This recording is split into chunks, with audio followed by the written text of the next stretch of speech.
Hello and welcome to Third Eye Thinkers. I'm your host, Michelle Welch. Hello, I'm your host, Megan Benanti, and today we're here for Wink, which is where we get to wink at you guys and respond to any questions that you have and do readings for you. Yeah. So we're excited. I'm looking forward to this. This is something that we were talking one night and Megan just said, why don't we have a show called Wink? And I thought that was the coolest idea, to just take a wink of time from our third eye thinking. And so we got a lot of questions submitted to us tonight. Yeah. And if you guys are watching live and you want to submit a question, Matt, our producer, can be watching for us. Right, Matt? And is going to, sorry to put you on the spot. No, I'll be keeping an eye out over here. I've got the Third Eye Thinkers Facebook page. It's also going to be shared to the Soultopia page. So if you just comment on that video, I should be able to see it, as well as both Megan and Michelle's YouTube pages up. So you should be able to find us relatively easily. And also, Megan, we said we were going to do this it's the first Wednesday of the month. I should know that because this is the first. The first Wednesday of every month. So you can remember that and mark your calendars on the podcast. And if you want to submit those questions in advance, that would be great. Yeah, and if you'll post them to the Third Eye Thinkers Facebook page, or you can also reach out to me on my Instagram at Megan Benanti. But probably the Facebook page is going to be the easiest place for us to collect them all. So, because today we were going to a lot of different places, we don't want to miss any, right? Exactly. Because we have a lot of different places to look, and we're trying to cull those down so that we don't have to be looking in a lot of places and miss somebody's inadvertently and just forget. We would never want to just accidentally miss your question. And we'll get to as many tonight as we can. Yep. But we did get quite a few. So I guess I tried to put them all in one place so I'm not having to go back and forth because, like I said, there were in quite a few places. I'm going to have to scroll between two places. But do you want me to start with one? Yeah, please go ahead. And the questions were thankfully, they're just, we would prefer that you submit them to both of us, unless there was just something you want to know, like, Megan, we love your hair. Where do you get it done? If you want to do that, that's fine. But otherwise, it's just great for us to be able to bounce those questions off of each other. And thankfully, you did it that way. They were taught to both of us. So one of the first questions was, what are some of your favorite grounding practices, either at home or on the go? Oh, nice. Okay, so one of the things I always love and I'm religious with is gardening. And so that can be watering my plants, talking to my plants, walking around barefoot. But for me, that is very grounding to connect with the earth. I will stop, though, and take a deep breath if I need to. And I'm kind of old school where I think about, my feet growing into roots into the earth. And I do that with energy work too, to bring someone back down, because mine is kind of cosmic when I work on people with energy work, so they're kind of floating out in space. So that helps to bring them back. What about you? I love that, and I love that if you guys don't know, I'm always going to brag on her because she is a master gardener, and so she won't tell you that usually, but I will. So she's great at gardening, and so her garden is absolutely beautiful. It's like going to a resort. It's a spa, so when you go get healings with her or go get readings, you're actually going to this oasis. So, of course, she would ground there. I totally understand that. And so I think it's good to use your own, everybody will tell you how to ground, and so your feet in Mother Earth, you hear that a lot. Put your feet to Mother Earth, connect in the soil. I also believe it's very important, those of us who are very out and spacey, I think you can actually also hook to a star. You can visualize like connecting to your planet that you came from and hooking, kind of like lassoing a star, and ground in the heavens and then ground in the earth, and then you're equally grounded between the heavens and Mother Earth. Oh, that's awesome. So that's something I like to try and say to do, just in addition to that. And then, of course, I use crystals a lot for grounding. So smoky quartz, black tourmaline, anything black, brown, and sometimes red, because that's our root chakra. Mm-hmm. And I do love crystals, too. The other thing I was going to mention, as you were talking about hanging with the star, that if you're a creative person, your creative process is going to ground you. And so if you're painting or sewing, any of that, because that creative expression is part of our earthly realm. And so I think that would be very powerful for people because, everybody feels better after they create something if they're artistic. So, Yeah. And I love that. I think we did cover the on the go too, because you can wear on the go, you can take the crystals with you, but you can do meditations and things like that. Of course, when you're driving, you don't want to meditate, so you can have those. And I will say always, on the go is not always driving, but if you are driving, don't forget to grid your car. A lot of people forget to put their crystals and things like that in their car. They'll forget how important that is to stabilize their car. Let's keep our car grounded too, right? So I think that's important. oh, that's interesting. Yeah, I actually have driven with a very earthy crystal in my car for years, and it's always just in the dash. But that, yeah, it just calms you down. It's nice to have. And then when you sell your or trade in your car, make sure you get your crystals out, because I don't always remember. And then you know they're under the floor mats. Oh, and, gotcha. You're gridding the whole car, and you're like, oh, I forgot those crystals, but they'll be good for the next person who has that car. All right, so let's see what we have next. You want me to pull up one? The Sure, one that I would love got? it. So I've got one for my Instagram for Sarah, and she said, what's helpful to know about her relationship? And so this would be a reading question. So, Okay, good. Let's do it. do you want me to shuffle these, or you just want to pull? They're already shuffled, so Okay, it's up let's to pull. you. Let's just intend that they're. Okay. How They're many ready. do you want to pull? Let's do 3, Okay. and we can do them however you want to do them. And if we need to set them on top here, Okay. just a little bit. Matt, can you? Yep, you can That see looks those. good. Okay. So we got 3 of Swords in reverse. We have the Star, and we have 8 of Swords. And she said, "What's good for her to know about her relationship?" Yeah, what's helpful to know Helpful. about it? Okay. This to me, the Star card. If you guys can see this, sorry for popping in here, but what I just said about grounding, this depiction from Chris Ann's Light Seers Tarot deck, which is Chris Ann Donnelly's deck, which we're reading from, is exactly what I was just talking about. This is a perfect description of that grounding to heaven, between heaven and earth. Oh, that's awesome. That- Yes, I saw it immediately. It is That's exactly beautiful. which I don't know if that applies in the reading, but it's interesting that it just came up. Yeah. If you want to start So what I'm pulling from this particular image is that I know this has been difficult for you in your relationship. It feels like you've had some pulls on your heartstrings here. But I also feel that's beginning to lift. And there's a lot of focus on you being hopeful about how you can recover from this.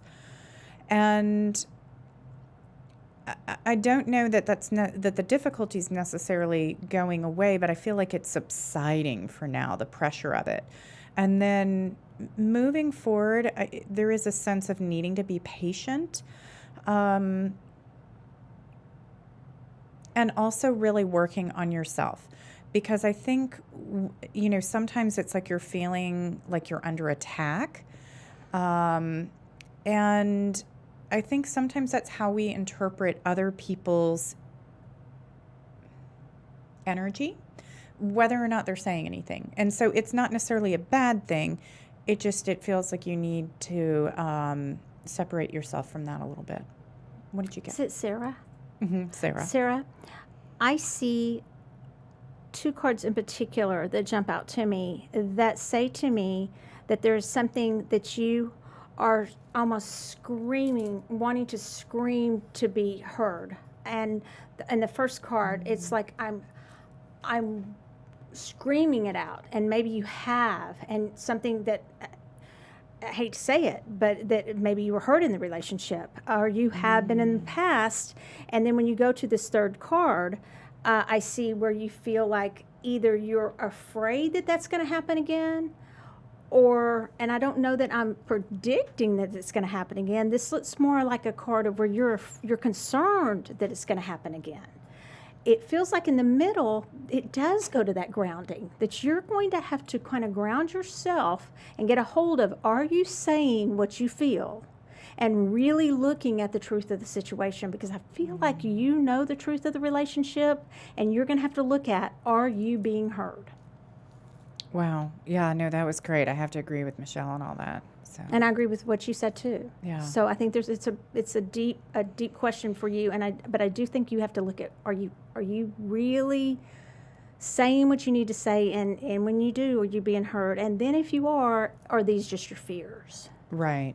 And I will say, though, I don't feel like you have to decide on this right now. It feels like it's a time of patience. Yeah. I agree with that patience because of that star card right in the middle, which is a good card. Yeah. So, okay. Yeah.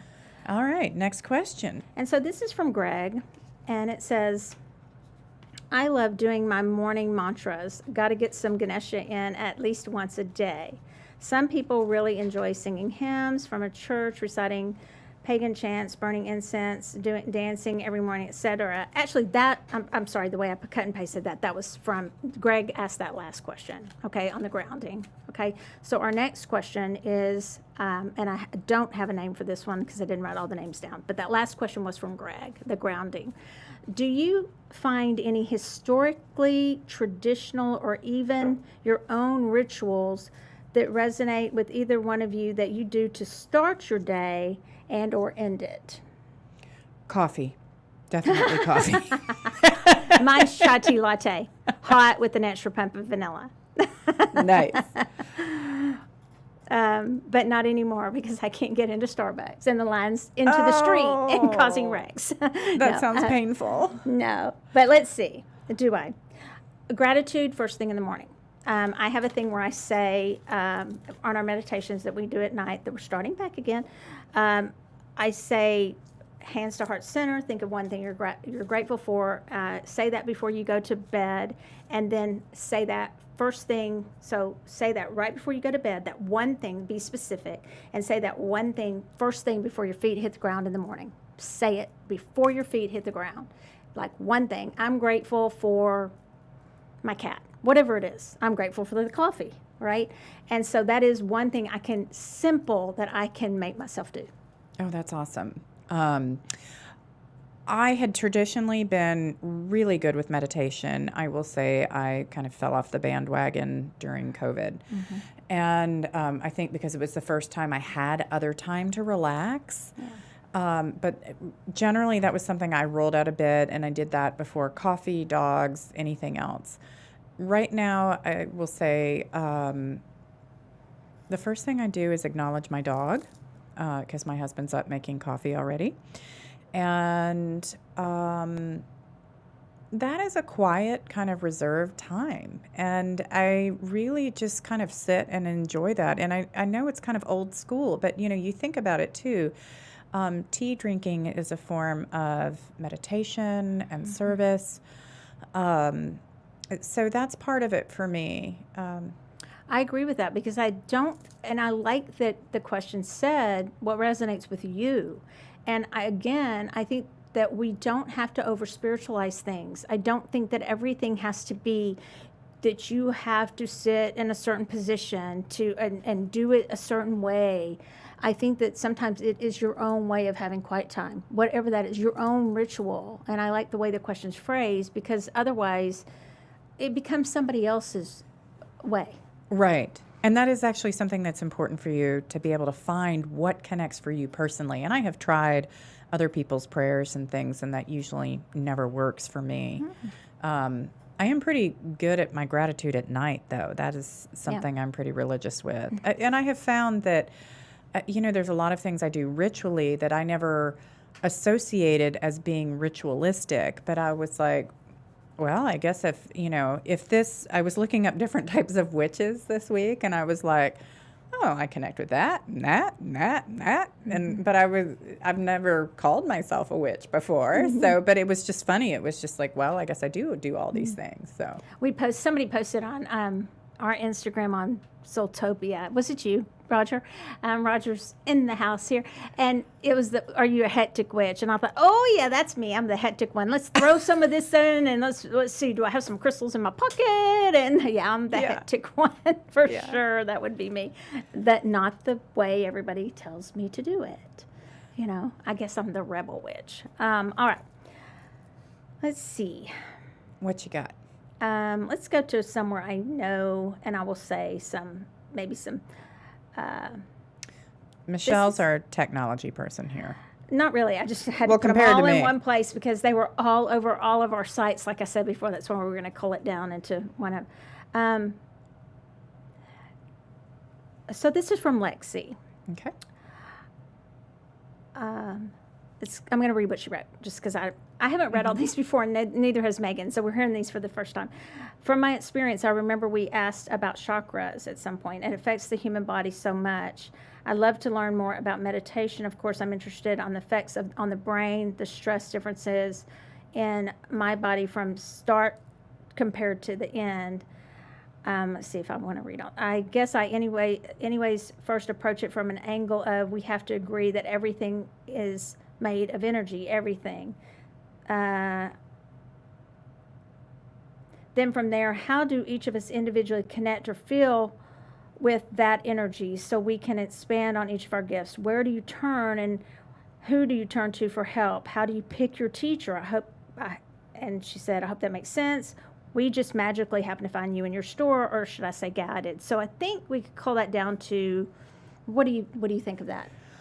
So wanna- it sounds like she's asking about meditation, where do you find a mentor, that kind of thing. And Yeah. I would say enroll in a class that does meditation. Do you offer that here at Soultopia? We do. Okay. So, that would be perfect. I know I have taken a class in meditation, which is made a tremendous difference for me because I had always been like, hey, the 5-minute meditation. Whereas this really trained me to sit down for 20 minutes and focus. But yeah, so look at when Soultopia has one available. That's what I would say. And I think as far as, and the Lexi that asked this does know a lot about this. I think she's asking probably also for other people. She's saying, as far as the diving deeper about chakras, we do have a certification class to it, Soultopia. But as far as finding people to go to, how do you pick a teacher? How would you answer that? I think part of it is you're going to have to do a little bit of online research and find someone that resonates with you. Because everybody has a different style. And, if you Google meditation in your area, I'm sure you'll get a lot of different options that'll come up, and you can kind of do some research there and see what connects for you. And I mean, I kind of went into it blindly, wondering where to begin too, and just started with research. So, and I also think that I think you can, self-taught's not always a bad thing either. And I will say this, I don't think that just because something is the most expensive thing, that necessarily means it's the best thing. So a lot of us are doing a lot of online things, and I would do a lot of research is one thing I would say to people. Just because a Reiki class, let's say, is the online, and there's debate whether online is good or not. You've got to use your discernment. Pull some cards or get a reading on that. Maybe if you don't feel comfortable pulling your own cards for that, but use your gut. yeah. And but I really, for somebody brand new, they might be kind of led to think that the most expensive thing is the best. The most expensive crystal class is the best. And I just will say, it's just like everything else in life. That's not always true. A lot of people in Dallas think that just because something's the most expensive, They should have it. that has to be the best. And maybe in other parts of the country, they're smarter than that. But, I mean, seriously. Right. The most expensive does not always mean that's the very best. Megan and I have a friend, Benabelle Wynn, and she's brilliant, and a lot of the stuff she does, she gives away. She puts so many free things online. Oh, that's awesome. She just will put a PDF together and she puts it online. But yet, then a lot of things, different things she'll charge for. So you just have to kind of do your research. Yeah. I'm pretty opinionated about that because I do think there's some things that are. But yet again, I mean, I'm doing a class right now that is a tarot class for Ethany Dawn, and I will tell you it's a really, really good deal for her tarot school. And I'm sitting there going, this is a good deal because this is about 10 classes in one. Yeah. Do you know what I'm saying? So you do want to do your research and ask people. But it's not just about money, clearly, but that there is something in our business where you do want to look into that, Yeah, absolutely. I think. And I would recommend Megan too. Not as a meditation teacher, though. No, not. Well, I'm not talking just about meditation. I'm talking about she asked about any kind of teacher. Oh, okay. Yeah, so for healings, for readings, and obviously we're on a show together, so we would recommend each other for those things. So that's a good question, Okay. Lexi. And I consider Michelle the teacher, by the way. I don't think that's necessarily my area of expertise. Yeah. Um, I'm not sure that's true, but well, it's just not something I've done a lot of. So we have, okay. So this person asked for her name not to be used. Okay. She said, happy birthday to me. It's tomorrow. Yeah. So she has a couple. Do you want me to choose one? Okay. Yeah, go ahead. And I can pass this to you if you want to read some of these. Michelle's going to be 35. Yeah, 7. I said I was on the do not make any jokes about my age, please, because I really don't like those funny old jokes. I don't. Oh, no. I don't Nobody like them at all. does. If anybody thinks No. those are cool, they're not cool. Okay, because I'm on the edge of 17. I like Stevie Nicks. So, all right, here are a few questions. She said, what is the difference between a spirit guide and a guardian angel?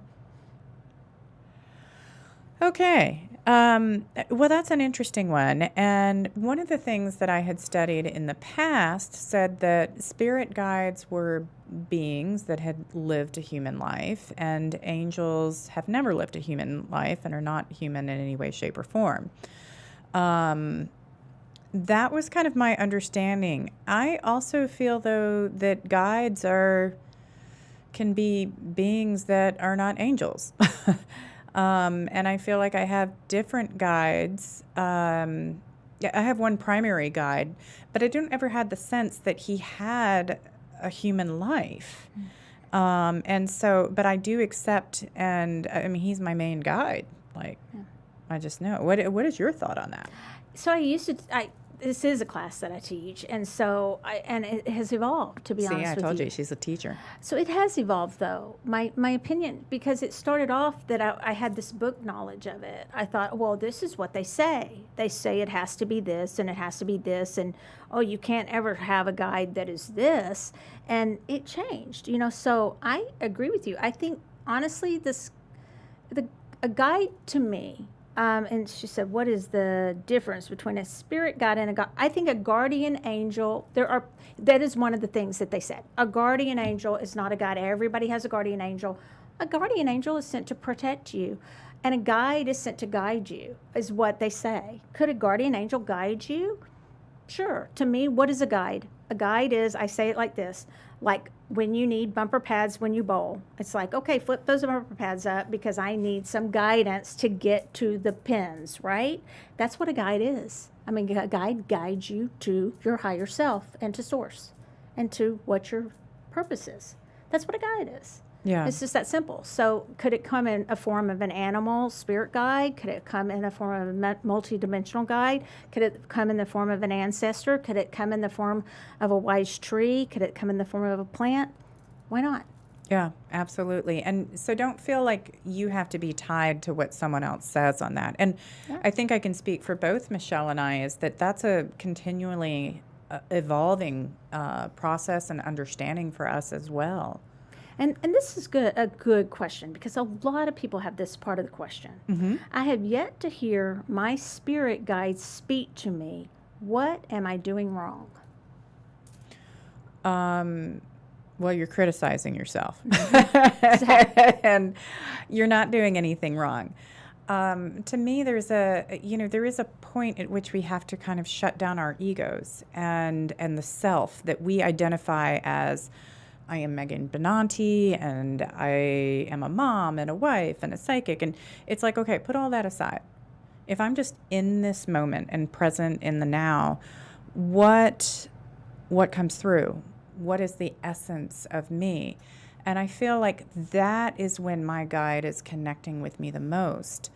And I think you also have to really allow your imagination to kind of run wild And there's a lot of trust that I put in my imagination. And so as a child, it made me kind of a weirdo. And as an adult, I'm so thankful for that. That I never really strayed from it, or not for long anyway. Yeah. So trust, when you hear that little voice that just says, hey, you've got this, or turn right, not left.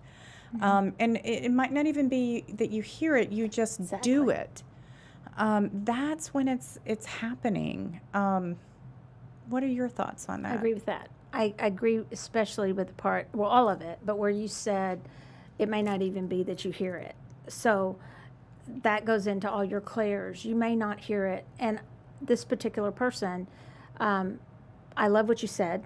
Stop. First of all, don't criticize yourself, because we don't all receive our messages in the same way. And it could be just that little sign, that little synchronicity is the way that your guide communicates with you.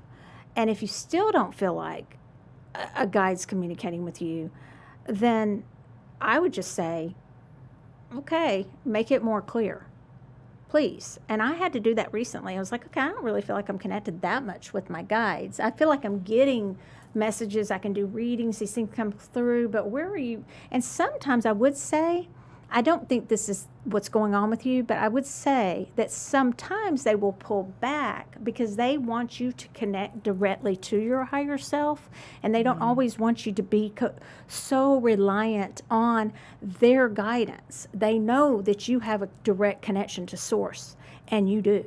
Okay, so you are directly connected to source. You don't always have to have total dependence on guides. But I'm not saying that's the situation, but it's those signs, synchronicities, that 111, that friend who happens to call right when you feel you want to know the answer to something. That's how guides speak to us too. Well, and I didn't even, I grew up in a religious background, so I literally just prayed straight to my experience of God for years and years and years. It wasn't until I was probably close to 30 before I began to get into this idea of guides. And so, yeah, don't be afraid of feeling like you're not there yet. And you know what? She answers her own question. You answer your own question. You say, I have a friend that calls. This is so funny because she said, I have a friend that calls right when I'm thinking about her, or let's see. The minute I think about her, she calls. Why is that? I often wake up around 3 a.m. for no reason. Well, that's another thing, too. Kind of people wake up around 3 because, is it because the veil is thin? But that friend calling, that's what I was talking about. Okay. And you thinking, and she's calling. First of all, that's some telepathy. I come back from our Lemuria days. That's telepathy. But that's also, I believe, a way that your guide helps communicate is through your friend and that synchronicity. That's kind of what I'm saying. A friend calls right when. And also, I can't answer the thing about the veil being thin because I don't believe there is a veil. I think that's a construct of man, so I can't answer that question because I don't believe in a veil. That actually makes total sense to me. I guess I say the terminology, but yeah, whether it's there or not.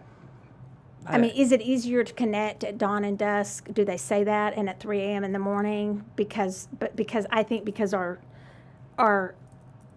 it's easier for us when we're tired to get into that state of mind. Yes. Is it because the veil is thinner? I don't believe in one. I'm just being honest. Oh, yeah, and that's interesting because I don't ever try to connect it in the middle of the night. Yeah.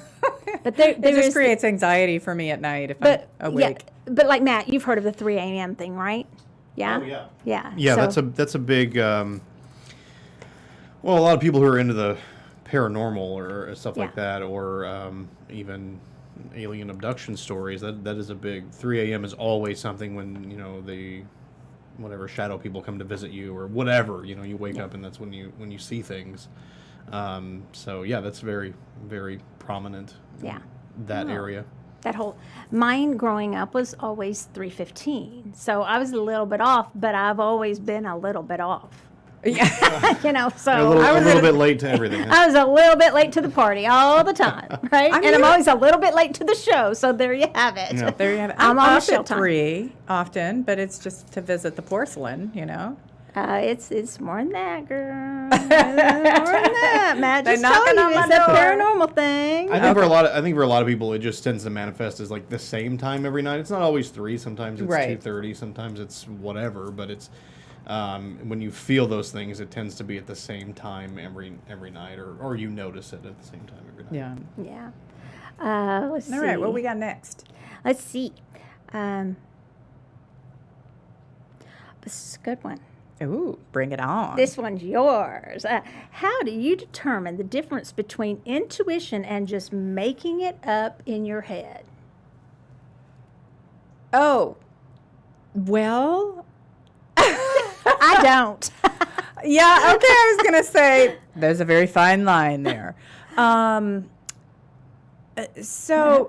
Yeah, you know, when I channel, and I guess it's funny because I never called it channeling until I heard Michelle say that. And I was like, oh, I don't think I channel. And it's like, well, what else am I doing? And it's funny when you add terminology to things because all of a sudden it means that it's a different expression or it's labeling what it is. And I don't even know that we need to do that.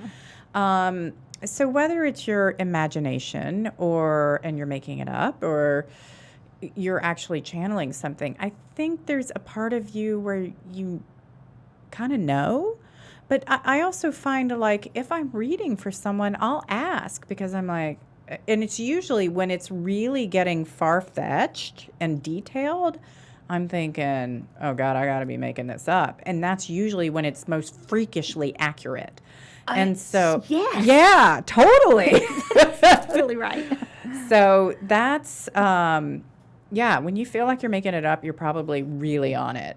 And a lot of times I'll tell people in Intuitive Insights, that's when you're most tempted to shut down. And, you know, I've said this story a million times, so it's quick, that it's the pelican on the head story. One time I saw a pelican sitting on a lady's head. And I was like, okay, I see a pelican sit on your head. And I just knew she was going to be like, I want my money back. Right? Yeah, Wouldn't totally. you? I mean, I want my money back. And she's like, oh, that's my last birthday party. And I have a birthday party coming up and I don't know what they're going to do for me. Blah, blah, blah, blah, blah. They gave me a pelican hat on my head and that meant so much to me. Blah, blah, blah, blah, blah. And she was just... And the thing that was the craziest thing that I thought, oh, I'm just thinking of something to say. I'm making this up. This is my imagination, was the very thing. And I tell everyone. So it is hard to know. But I agree with you. It's those things where I think, and think about it. Okay, so our pineal or our pineal gland is our third eye, basically. That's what's connected. And it's the shape of a pine cone, and that's where the name comes from. Interesting little fact. That calcifies, and fluorite does it, it calcifies as you get older, right? So when we're children and we have this great imagination, that's when we're more psychic, typically. Mm-hmm. And that's when we have a bigger imagination.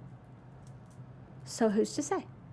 Yeah. I think that our imagination a lot of times is our psychic knowingness, in my opinion. Oh, yeah. No, It's a great question. Mm-hmm. Because, and that's when I say, just say it. Don't. Yeah. I love we agree totally on that. Yeah, 100%. Okay. Do we have time for? Well,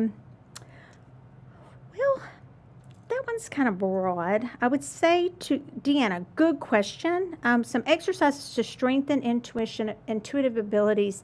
Can I just plug my class on that one and just say go to Intuitive Insights?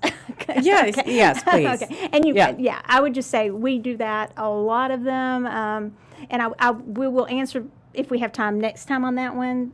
Good question. Yeah, but that's absolutely what the classes are for, is to help you sharpen your intuition, understand things better. I just wanted to get to somebody who gave us a good question, and it was probably the first question. I didn't want to leave this one out. Okay. And this question actually went to Megan from Carla. And it says, hi, guys. I have a question for which I think I just, dadgummit. I want to remain anonymous. Okay, forgive me. Shit. Sorry, Carla. Sorry, I'm sorry for cussing too. All right, so for background. I didn't even notice. All right, let's edit this show. Okay, so let's see. So she's listened to a couple of Lori Ladd videos, and she's come across some. Should I even ask the question now? I'm going to. She'll forgive me. She's listened to some videos, and they've come across her path serendipitously. Both really resonated with her. And the first one wasn't anything that weird, but the second one was a concept that was completely new to her. And I think this is a very fair question, by the way. I mean, this to me is not that unusual, okay? It resonated at a deep level with her. It was about Lemurians and 5D, and portals. And she's had some experiences with this. And she said it might not sound unusual to us, but it was a little weird for her in a way, because she's had some experiences in some specific places where she felt she really had some portal type feelings, okay? And at first it kind of only happened after meditations, but now she feels like they're a little bit amplified. She'd like to see if this is a normal part of the awakening process, or if indeed these are vision anomalies are associated with some sort of portal, specifically 5D. And there we go. I'm going to let you answer because I'm a little... You're going to have me answer that? Well, okay. I mean, I'll answer, but I'm so sorry. Okay, there's a billion Carlas out there. All right, go ahead. Roger. Okay. Well, I think what I would say is everybody's experience is going to be different. And so I think trust your gut on how this feels. If you feel like you're entering into a portal, or if this is just an awakening of connection for you, it sounds really intense and probably pretty cool. And I'd be kind of excited about it if it was me. So I would definitely go into that more. And, you can look into educating yourself more on Lemuria if that's something that interests you. You can also try maybe doing a healing session, an energy work session with like Michelle or I or someone else that you might know that... can help maybe open that door and let you have that experience and feel like you're sort of held and safe in our space with you. That could be a way to maybe explore that a little deeper, but also know that someone's holding you and grounding you in that space. Yeah. Your thoughts? I think most of us are connected to Lemuria or to Atlantis or Atlantia. Okay, so that I just feel that very strongly. And I think everyone to some extent is. So yes on that. Portals I find interesting because I think we're all portals. Oh, okay. So when people will say something like, oh, be careful because you're going to open a portal and you better close it, I think we're all portals. So I have a very different view on that. So what I think probably you're experiencing, I think you are already awakened. So also, and the awakened word's an interesting word too, that with this much time left, that's a whole show, in my opinion. So what I think it is that you are evolving in your understanding. I think, is it a 5D experience? Yes. What I think it is you're getting more up into your transpersonal chakras and your understanding and more up into those chakras that are outside of our body, and you're having more out-of-body experiences. That's the best way I know how to put it. Is it in different dimensions? Probably. In your chakra experience, not necessarily. And are you astral traveling there? I don't know, because you haven't told me that in the question. It's a lot more to answer for me. So it's my opinions on portals and 5D are different than a lot of what the general mainstream think about portals and 5D.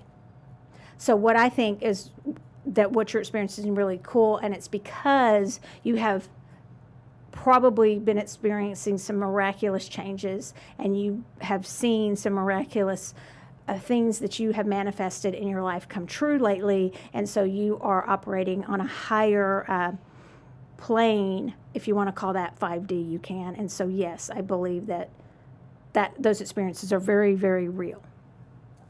Yeah, that was an awesome answer. Yeah. Thank you, because it didn't feel like it at all. No, I thought that was a great answer. And just to, enjoy that experience, because not everybody gets to be blessed to be that evolved or is ready to be that evolved. And there might be for you facing some of your own fears during this process too, because it can be, as we awaken in different ways, sometimes it's like, oh, did I just see what I thought I saw? Like, what was that? And to trust it, like, again, to trust it and not get back in this human, call it 3D experience. And I guess I would agree with that 3D, 5D. I don't know all the Ds and all the dimensions. Somebody's assigned and written a book about all the different dimensions. Somebody channeled that. I don't know, if that's what they've said is right or wrong. I think you could probably tell us, does that feel 5D to you? Describe that to us. Write that down. You, because I know you, are a great writer, and I think you should write down those experiences, and so that we know if you feel like that's 5D, what that feels like. And by the way, I texted her, you guys, and said, I said your name, and she said, oh, it's okay, LOL. There we go. So, all right. Because I do want to keep confidences when we do this. If y'all ask, I promise I do. I'm sorry for that. Yeah. No, Yeah. understood. Yeah. So, So, it time? okay. I think it's about time. And you all have been listening to Third Eye Thinkers with Michelle Welch and Megan Benanti. Thanks for joining us. So if you like the show, please give us a 5-star review if you're on podcast. Don't forget to follow us and like us on both Facebook and on YouTube. Thanks so much, and we'll see you again next week. Bye.